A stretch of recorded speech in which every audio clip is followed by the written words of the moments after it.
cool air. Howard Phillips. Lovecraft. You ask me to explain why I am afraid of a draught of cool air, why I shiver more than others upon entering a cold room, and seem nauseated and repelled when the chill of evening creeps through the heat of a mild autumn day.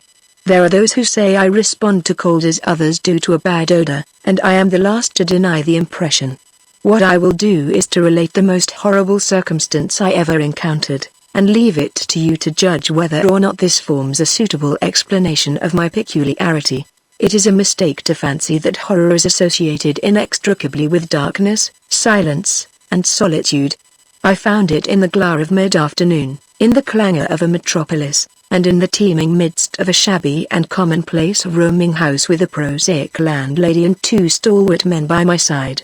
In the spring of 1923 I had secured some dreary and unprofitable magazine work in the city of New York, and being unable to pay any substantial rent, began drifting from one cheap boarding establishment to another in search of a room which might combine the qualities of decent cleanliness, endurable furnishings, and very reasonable price. It soon developed that I had only a choice between different evils, but after a time I came upon a house in West 14th Street which disgusted me much less than the others I had sampled. The place was a 4-story mansion of brownstone, dating apparently from the late 40s, and fitted with woodwork and marble whose stained and sullied splendor argued a descent from high levels of tasteful opulence. In the rooms, large and lofty, and decorated with impossible paper and ridiculously ornate stucco cornices, there lingered a depressing mustiness and hint of obscure cookery, but the floors were clean, the linen tolerably regular, and the hot water not too often cold or turned off, so that I came to regard it as at least a bearable place to hibernate till one might really live again. The landlady, a slatternly, almost bearded Spanish woman named Herrero, did not annoy me with gossip or with criticisms of the late burning electric light in my third-floor front hall room, and my fellow lodgers were as quiet and uncommunicative as one might desire, being mostly Spaniards a little above the coarsest and crudest grade. Only the din of street cars in the thoroughfare below proved a serious annoyance. I had been there about 3 weeks when the first odd incident occurred. One evening at about 8 I heard a spattering on the floor and became suddenly aware that I had been smelling the pungent odor of ammonia for some time. Looking about, I saw that the ceiling was wet and dripping, the soaking apparently proceeding from a corner on the side toward the street.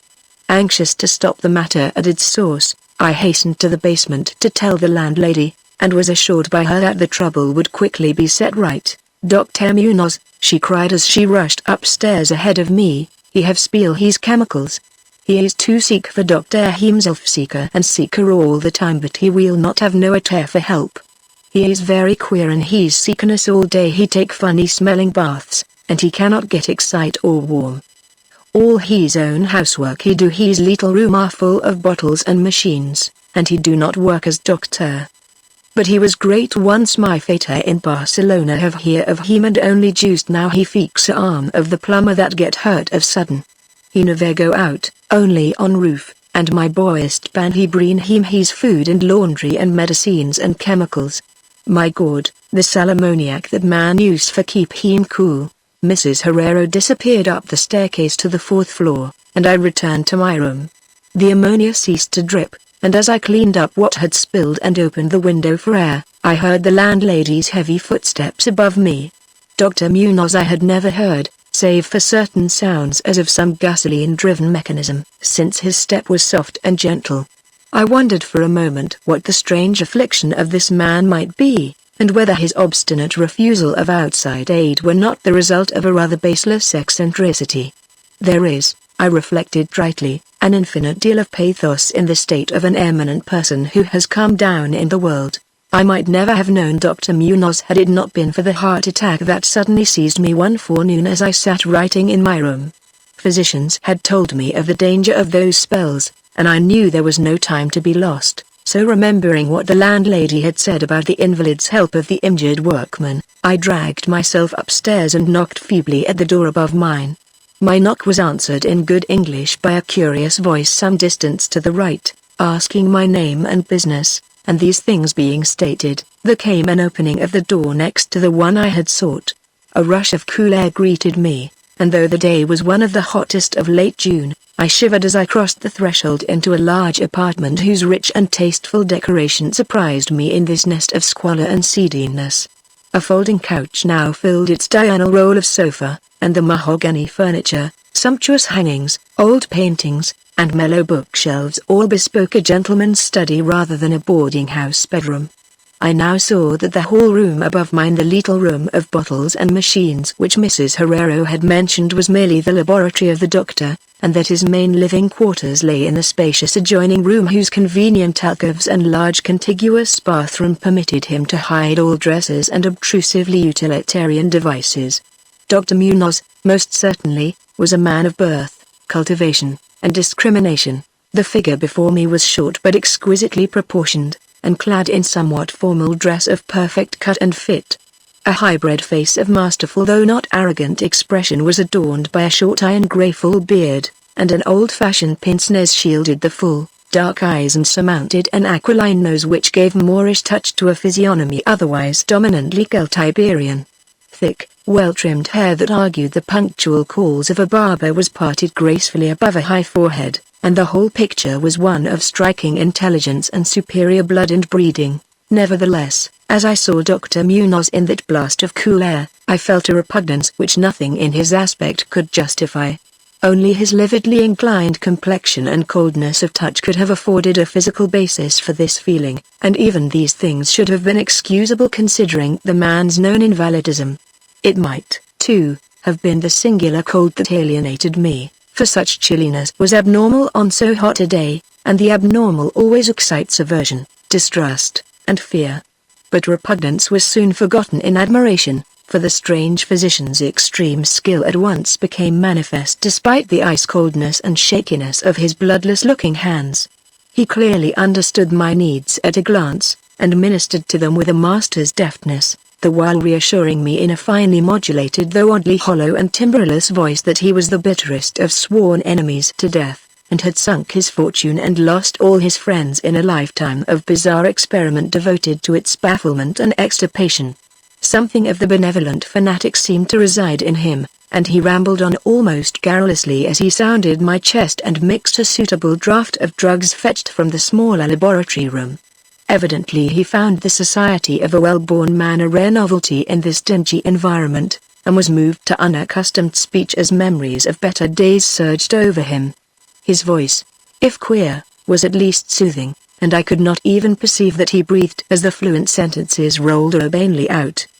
He sought to distract my mind from my own seizure by speaking of his theories and experiments, and I remember his tactfully consoling me about my weak heart by insisting that will and consciousness are stronger than organic life itself, so that if a bodily frame be but originally healthy and carefully preserved, it may through a scientific enhancement of these qualities retain a kind of nervous animation despite the most serious impairments, defects, or even absences in the battery of specific organs.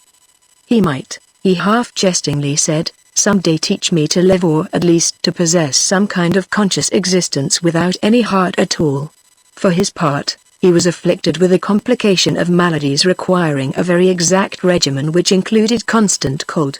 Any marked rise in temperature might, if prolonged, affect him fatally, and the frigidity of his habitation, some 55 or 56 degrees Fahrenheit, was maintained by an absorption system of ammonia cooling, the gasoline engine of whose pumps I had often heard in my own room below.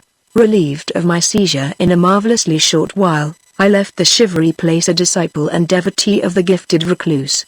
After that I paid him frequent overcoated calls, listening while he told of secret researches and almost ghastly results, and trembling a bit when I examined the unconventional and astonishingly ancient volumes on his shelves. I was eventually, I may add, almost cured of my disease for all time by his skillful ministrations. It seems that he did not scorn the incantations of the medievalists, since he believed these cryptic formulae to contain rare psychological stimuli which might conceivably have singular effects on the substance of a nervous system from which organic pulsations had fled. I was touched by his account of the aged Dr. Torres of Valencia, who had shared his earlier experiments and nursed him through the great illness of 18 years before, whence his present disorders proceeded. No sooner had the venerable practitioner saved his colleague than he himself succumbed to the grim enemy he had fought.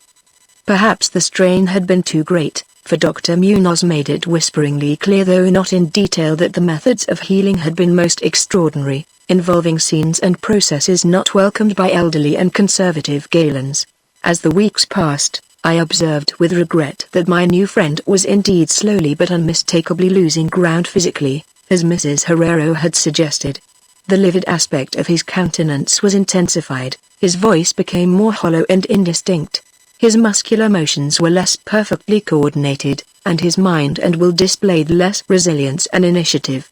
Of this sad change he seemed by no means unaware, and little by little his expression and conversation both took on a gruesome irony which restored in me something of the subtle repulsion I had originally felt. He developed strange caprices, acquiring a fondness for exotic spices and Egyptian incense till his room smelled like a vault of a sepulchred pharaoh in the Valley of Kings. At the same time his demands for cold air increased, and with my aid he amplified the ammonia piping of his room and modified the pumps and feed of his refrigerating machine till he could keep the temperature as low as 34 degrees or 40 degrees, and finally even 28 degrees, the bathroom and laboratory, of course, being less chilled, in order that water might not freeze, and that chemical processes might not be impeded. The tenant adjoining him complained of the icy air from around the connecting door, so I helped him fit heavy hangings to obviate the difficulty. A kind of growing horror, of outre and morbid cast, seemed to possess him. He talked of death incessantly, but laughed hollowly when such things as burial or funeral arrangements were gently suggested. All in all, he became a disconcerting and even gruesome companion, yet in my gratitude for his healing I could not well abandon him to the strangers around him, and was careful to dust his room and attend to his needs each day, muffled in a heavy ulster which I bought especially for the purpose.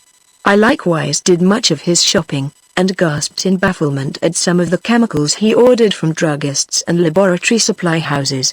An increasing and unexplained atmosphere of panic seemed to rise around his apartment. The whole house, as I have said, had a musty odor, but the smell in his room was worsened in spite of all the spices and incense, and the pungent chemicals of the now incessant baths which he insisted on taking unaided. I perceived that it must be connected with his ailment, and shuddered when I reflected on what that ailment might be. Mrs. Herrero crossed herself when she looked at him, and gave him up unreservedly to me, not even letting her son Esteban continue to run errands for him. When I suggested other physicians, the sufferer would fly into as much of a rage as he seemed to dare to entertain. He evidently feared the physical effect of violent emotion, yet his will and driving force waxed rather than waned, and he refused to be confined to his bed.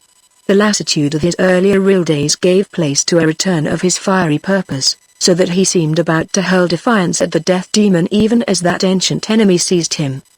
The pretense of eating, always curiously like a formality with him, he virtually abandoned, and mental power alone appeared to keep him from total collapse. He acquired a habit of writing long documents of some sort, which he carefully sealed and filled with injunctions that I transmit them after his death to certain persons whom he named for the most part lettered East Indians, but including a once celebrated French physician now generally thought dead, and about whom the most inconceivable things had been whispered. As it happened, I burned all these papers undelivered and unopened. His aspect and voice became utterly frightful, and his presence almost unbearable. One September day an unexpected glimpse of him induced an epileptic fit in a man who had come to repair his electric desk lamp, a fit for which he prescribed effectively whilst keeping himself well out of sight. That man, oddly enough, had been through the terrors of the Great War without having incurred any fright so thorough. Then, in the middle of October, the horror of horrors came with stupefying suddenness. One night about 11 the pump of the refrigerating machine broke down, so that within 3 hours the process of ammonia cooling became impossible. Dr. Munoz summoned me by thumping on the floor, and I worked desperately to repair the injury while my host cursed in a tone whose lifeless, rattling hollowness surpassed description. My amateur efforts, however, proved of no use, and when I had brought in a mechanic from a neighboring all-night garage, we learned that nothing could be done till morning, when a new piston would have to be obtained. The moribund hermit's rage and fear, swelling to grotesque proportions, seemed likely to shatter what remained of his failing physique, and once a spasm caused him to clap his hands to his eyes and rush into the bathroom. He groped his way out with face tightly bandaged, and I never saw his eyes again.